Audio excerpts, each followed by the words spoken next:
when we are trying to draw from an image that is not printed, you can pull the image to the left side, and Windows has a feature where when you pull it to the left side, it should open in half of the window, and then we could open the template over here. So let's see if that AutoCAD opens. Okay. Alright, as I said, we're going to draw this figure, but we're going to use the ellipse to draw it. So whenever you are drawing an isometric circle, the command is ellipse, but we will start with the center line. So if we look at the center line here, there's a 55 and then there's a 30 going down. So I just draw straight line down. Let me go with 55, enter. So this is that line from the center down to this piece here. And we type in ellipse, E-L-L. Now once you type E-L-L, it comes up. So we left click ellipse. Now once we left click ellipse, you're going to see arc center iso circle. We are selecting iso circle. However, sometimes iso circle may not come up, and that may occur when iso draft is off.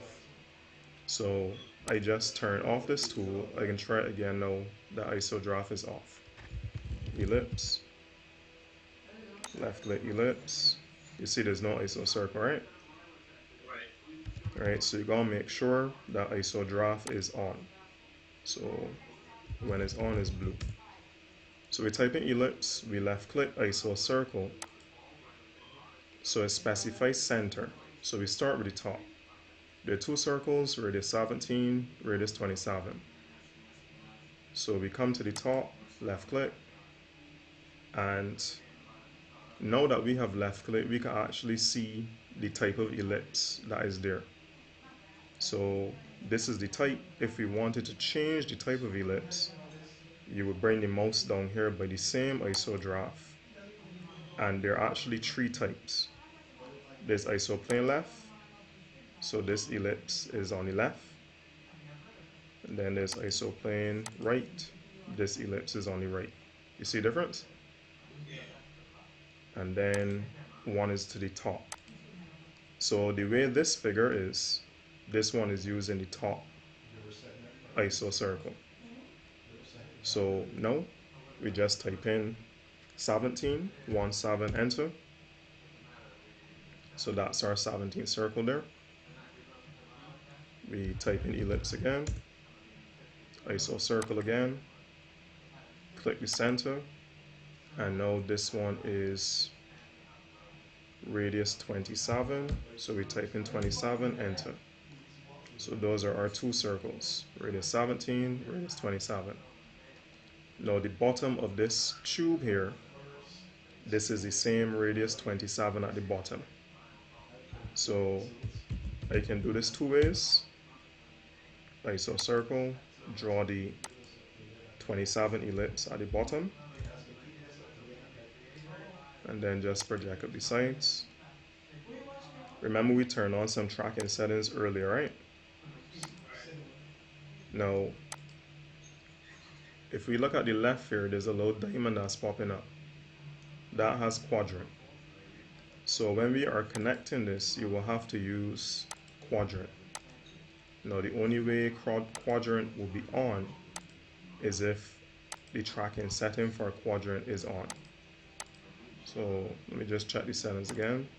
So we can see everything here is on, and we have quadrant here on. So hence why it popped up. Alright, you follow me so far? Alright, so remember it's a video, so you can just rewatch, but I can delete the bottom. Now what we could have done too is, because we have radius 17 here and radius 16 here, I could copy the radius 17 by left clicking it, right click, copy selection, specify the base point, so use the center point, center, and we move the circle down here. So that's the same thing. Line tool, we bring up the quadrant, line tool again, and we bring up the quadrant. And now we trim. So we click the scissors, we trim off those lines. So for the base cylinder, the cylinder at the bottom is radius 43 and the height of it is 30. So I'm going to come ellipse again, ISO circle, we put it here at the bottom center, and we type 43, enter. You follow me so far? Now from here, you don't try to pull the quadrant here. Always measure from the center. So we are coming down here 30. You see where the 30 is over here? Yes. Alright, so we go ellipse again. ISO circle, come to the bottom here, because you always want to go center to center. 43, enter, line tool, and this figure is finished.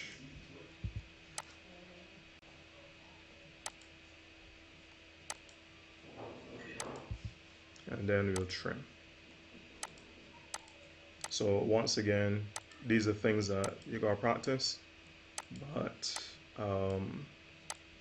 the only thing that I would do now is I would change the layer of the center line,